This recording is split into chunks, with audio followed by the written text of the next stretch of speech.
फिर से education academy में आप लोगों का स्वागत है।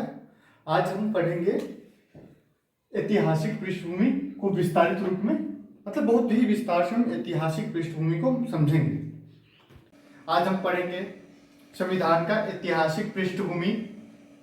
ठीक है, हम चलते हैं आगे की ओर, पढ़ते हैं।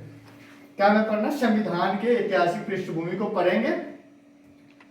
संविधान के ऐतिहासिक पृष्ठभूमि में पढ़ना है भारतीय राष्ट्रीय आंदोलन की विरासत के बारे में पढ़ेंगे। पहले क्या ये सिद्धांत भारत की स्वतंत्रता संग्राम के दौरान विकसित किए गए थे। राष्ट्रवादी आंदोलन से विरासत में मिले इन सिद्धांतों को संविधान सभा के सदस्यों के द्वारा मूर्त रूप प्रदान किया गया। मूर्त शब्द से क्या तात्पर्य? मतलब की निचोड़, विस्तार।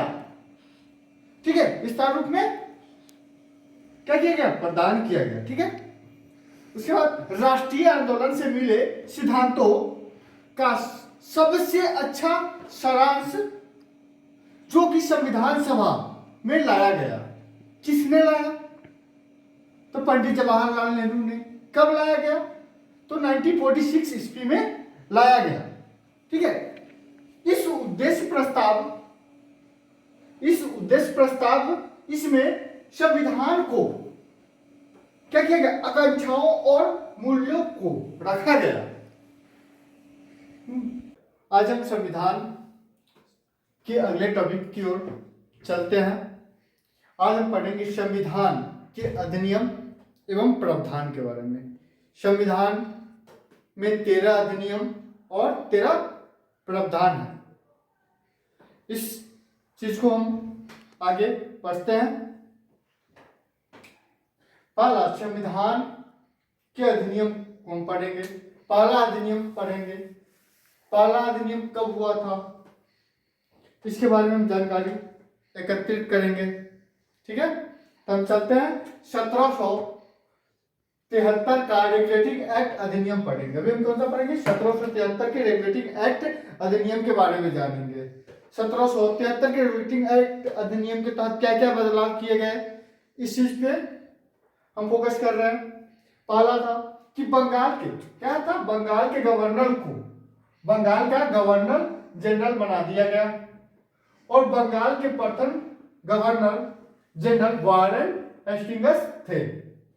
ठीक है, उसके बाद 1774 में क्या होता? 1774 में कोलकाता में सर्वोच्च न्यायालय की स्थापना हुई। 1774 में क्या हुई? 1774 में कोलकाता में सर्वोच्च न्यायालय की स्थापना हुई। उसके बाद बॉम्बे एवं मद्रास की प्रेसिडेंसियों को बंगाल के गवर्नर जनरल के अधीनस्थ कर दिया गया। कंपनी को कर्मियों एवं अधिकारियों को किसी भी प्रकार के निजी व्यापार में संलग्न होने या मूल निवासियों से रिश्वत लेने पर रोक लगा दिया गया। कंपनी पर ब्रिटिश सरकार का नियंत्रण मजबूत हुआ और कोर्ट ऑफ डायरेक्ट कंपनी का शासकीय निकाय को अपने राजस्व, नागरिकों और सैन्य मामलों पर रिपोर्ट देने के लिए कहा गया।